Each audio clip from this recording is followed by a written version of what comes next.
All right, moving on then. Summary, real quick. Maggie, if you would, please. Nationalism, optimism, goodwill, White House, and capitalism. But slavery was a major issue. Missouri Compromise. I want you to know Missouri Compromise has to do with slavery, and we will definitely spend a lot of time on that. Okay, Missouri Compromise is a compromise over slavery. So everybody's feeling good.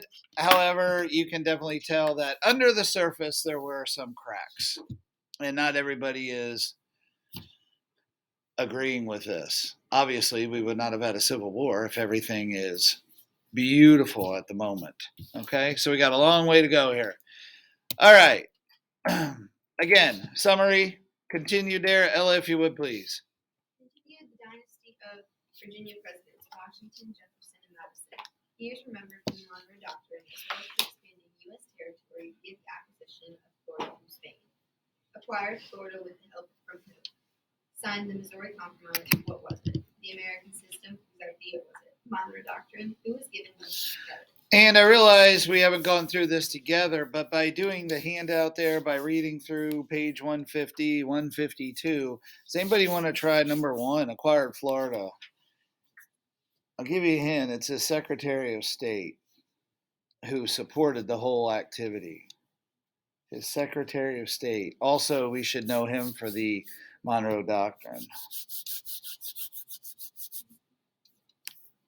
Gracie.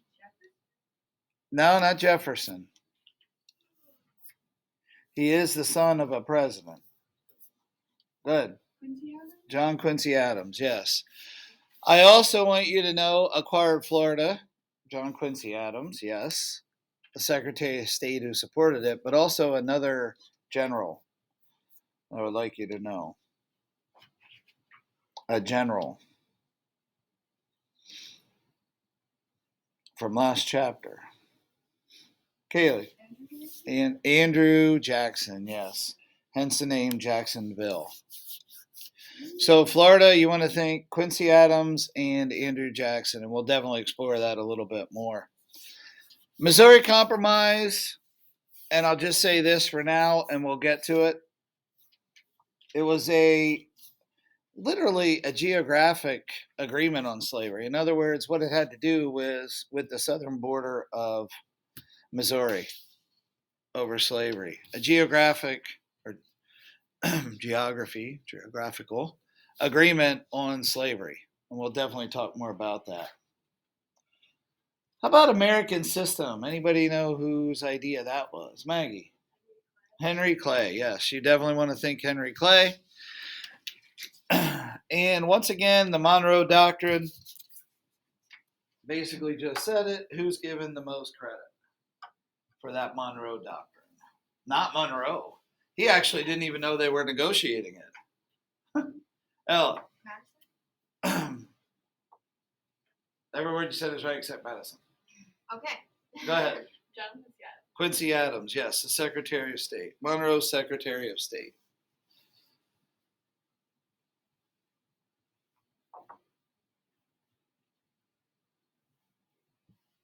Now, obviously, we need to go through some details here with these key points.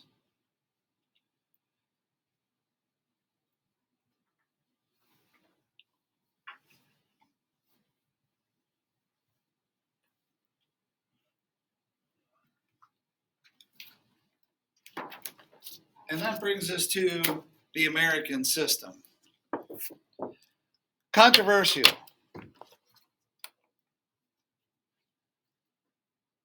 Newly found nationalism continues. Congress passed the controversial American system, which was the idea, Maggie just said it, of who once again, Bryson? Henry Clay. Henry Clay, yes. The great compromiser, if you will. He's from Kentucky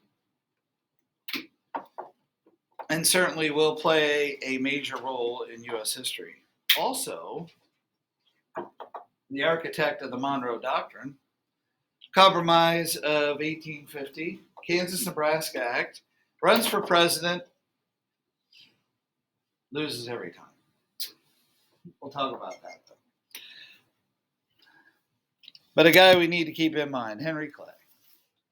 Okay, the controversial American system.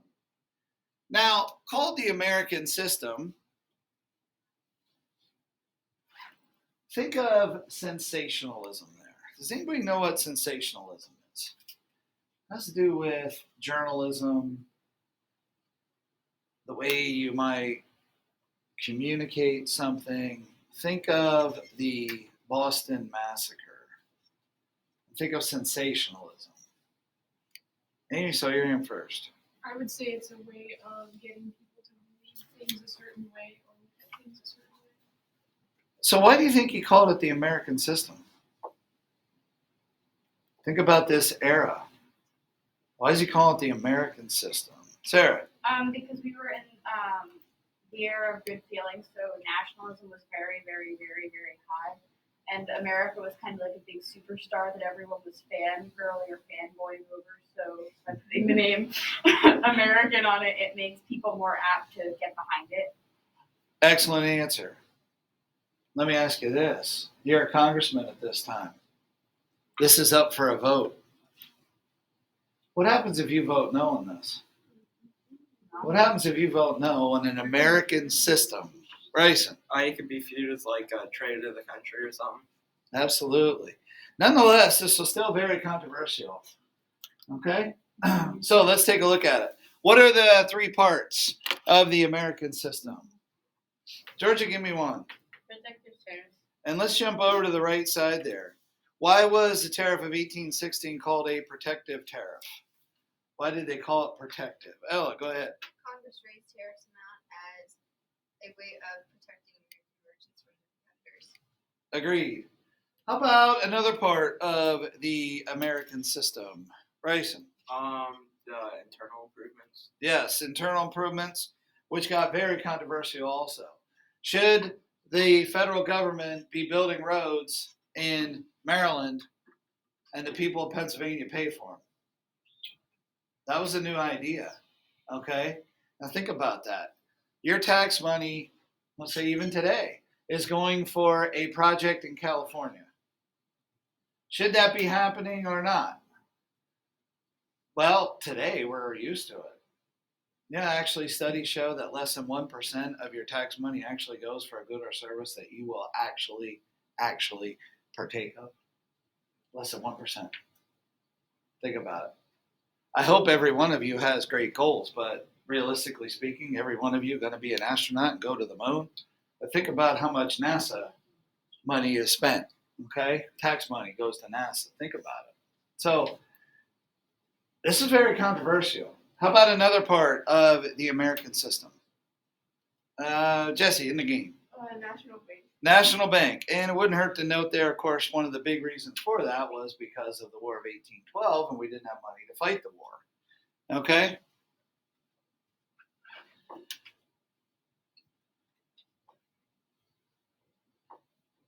This is not on the handout. Who were the three congressmen who wanted it? Anybody catch that on the reading there? Who were the three? Henry Clay is the big one. All right, see if you can find it. Okay, see if you can find it there.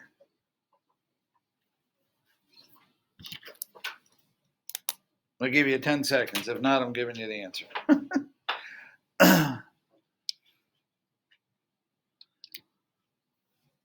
Anybody got it? Give me another name. A guy from South Carolina. Go ahead. John C. Calhoun. Good. And I'll give you the other one, Daniel Webster. The American system. Henry Clay, and I realize this is not a question on your handout. If you want to put it in your regular notes or maybe on the left side there at the bottom, you have some room. Whatever works for you. But the big three. Henry Clay.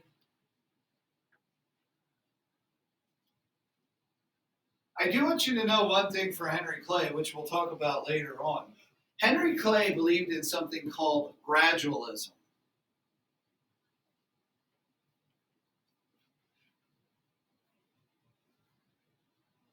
I mentioned that very briefly after the Revolutionary War. It has to do with the northern states after the Revolution. It has nothing to do with the American system. Anybody want to take a guess what gradualism is? Obviously, it's not like ripping a Band-Aid off in one motion.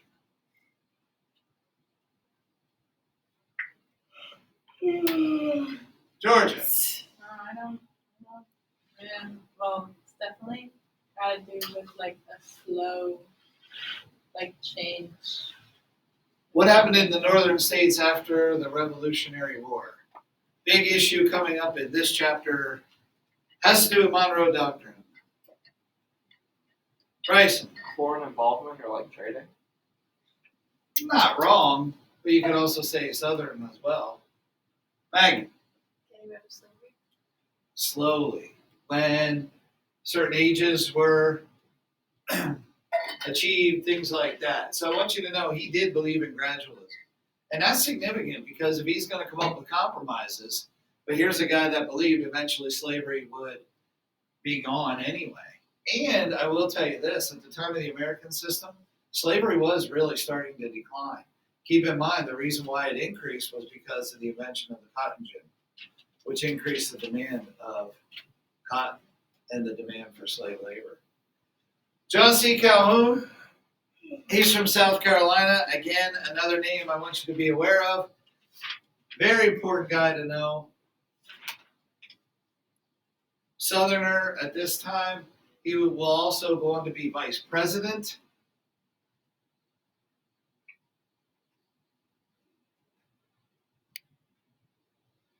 And Daniel Webster, a northerner who absolutely hated slavery. John C. Calhoun supported slavery, by the way. Wouldn't hurt to note that.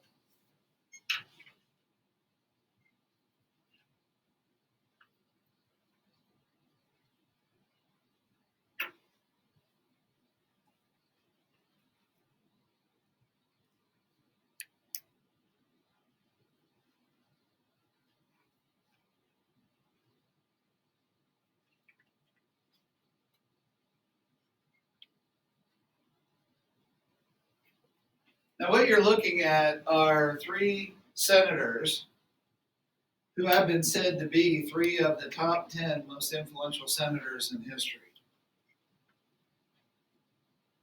And certainly do play a big role in this chapter. So I do want you to realize that, okay? Three of the most influential senators in history.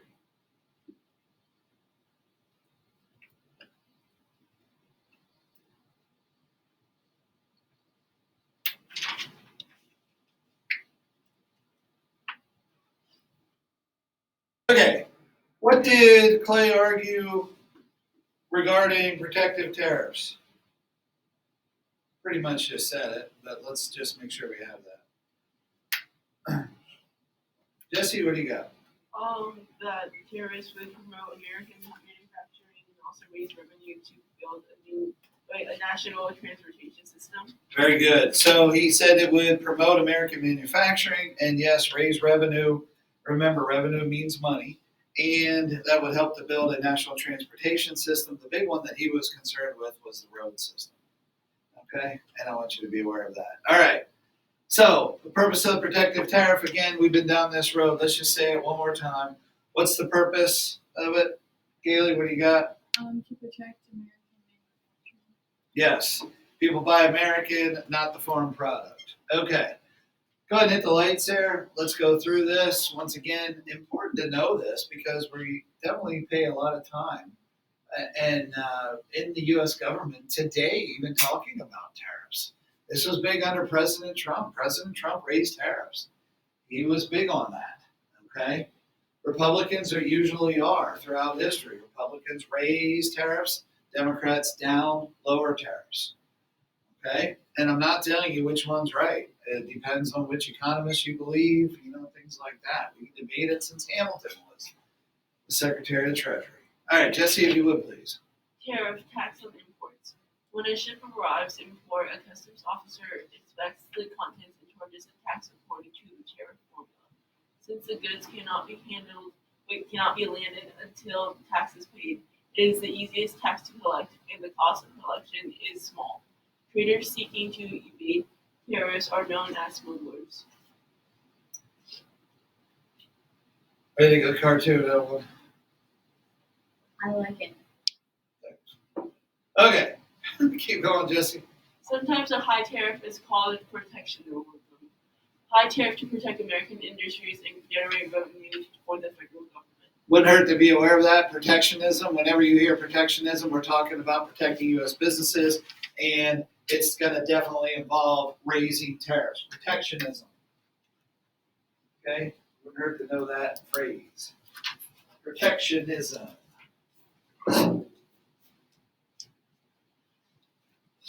Take a look at the chart there. You can see what happened to the American-made cloth versus the British-made. Which one are you buying, Bryson? American. Okay. You see what happened with the tariff. Okay. Protectionism. By the way, there you can see a little bit, wouldn't hurt to know what the United States actually imports.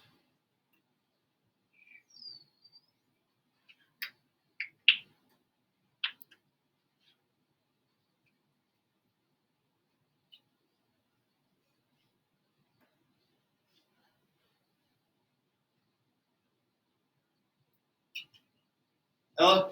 So I know a lot of our clothing is imported from Asia.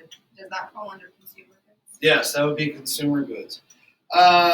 Capital goods would be somewhat similar, although capital goods usually refer to like cars, machineries, building products.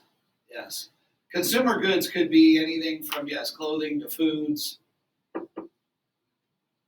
even though food has a separate category. If you get products to make food, that would be considered consumer goods. Okay. Protectionism, promote America's home markets, market economy. And that is the outcome of this. I want you to know that's why it's such a big deal. That's why we just spent 15 minutes of your life talking about it. The big reason for all this protectionism is to promote America's market economy. That's what I want you to think of. And it has literally been that way ever since. Market economy. Bryson, did you ever buy anything? Yeah. You have participated in the market economy. If you sold Jeff's jams, you have participated in the market economy. If you have bought arrows for your bow, you have participated in the market economy. Now, give me another example. What else is out there? If you sold hoagies for softball, there you go. What else? That one. That Or works. sneakers. Buying sneakers. There you go. You bought sneakers. That's the market economy. If you bought flour from the Pillow Mill, you have engaged in the market economy. Go ahead. This is a little bit of a random question, but does everything like end with ism? Like, Yeah. Oh, yeah. Yeah. Did you ever notice that? Like romanticism, protectionism, yes. Yeah. You ever notice that? The advent of isms? You probably covered that in your English classes, yes. No? Okay, moving on. We'll get to that more so as we get through the 30s and into the 40s as well, yes. No? Idealism? The 1830s or the 1930s? What's the difference between idealism and realism? An idea is not Realism real. is like Real nothing is is pretty. Yeah. Idealism is everybody is going to be in the weight room after school and football team goes 10-0. Yeah. Realism says that everybody in the weight room working hard, you have a great chance of winning, but not every single team is going to go 10-0. It's just not possible. You see the difference. But there's an example of the isms. But try hard anyway. Okay. All right. The South was never really on board with the American system. That you really do want to know. Do you see some irony here? Do you see some irony? The South is never really on board with this thing. Look at that big three, the people that you just wrote down. Where are they from? The South. I mean, North. not Daniel. Not Webster, but the other two are, yes. And that's a little bit of irony, isn't it? The South has plenty of markets for its cotton exports, and the high tariffs actually are hurting the South. That you want to know. The tariff really hurt the South. Okay?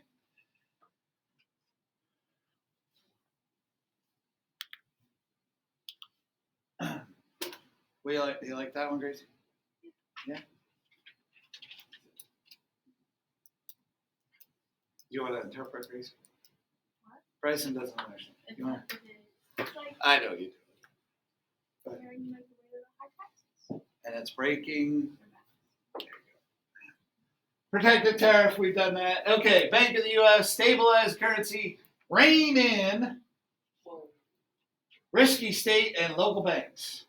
How will the national bank keep the system running smoothly? Do we have that one? Amy. Creates a national currency. National currency. And I do want you to understand that. See, after the Revolutionary War, and even in the War of 1812, states had different money. States had different money. I've had this up here for about 3 months and wanted to show you. See, this is actually Virginia money, Whoa. which is worth more than, let's say, Rhode Island money, not worth more than Pennsylvania money. Pennsylvania money was worth more. Are you confused yet? We're supposed to be one country, but you have different currency in different states. Why? Because states did not want to give up their sovereignty. And if you were in one of the rich states, you don't want to print national currency if you're making good money on it. Think about it. You're a consumer. Are you going to give up your good money for lesser money? That's less money per money. It is. Think about it. And you might, now this is an important concept with all seriousness, the value of the dollar changes. Does the dollar buy today what it bought a year ago? No. Not even close. The value of the dollar actually changes. I know what you're thinking. You're thinking, well, it's still a dollar. Yes, it is. But what it purchases is different. So, what would the bank aid? Do we have that one? Economic prosperity. Economic. Can you be more specific? I agree with I don't you. know. I Economy It would in agree. all Is that not what sections. it says? Make sure you get loans.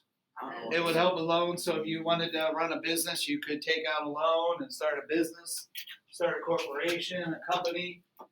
Good. All right. We only have a few minutes there. Go back into Canvas for today. There was a 3-minute video that wasn't there when class started on Madison. I want you to take a look at Monroe. Sorry. I want you to take a quick look at that. It's a cartoon. It's cute. You'll love it.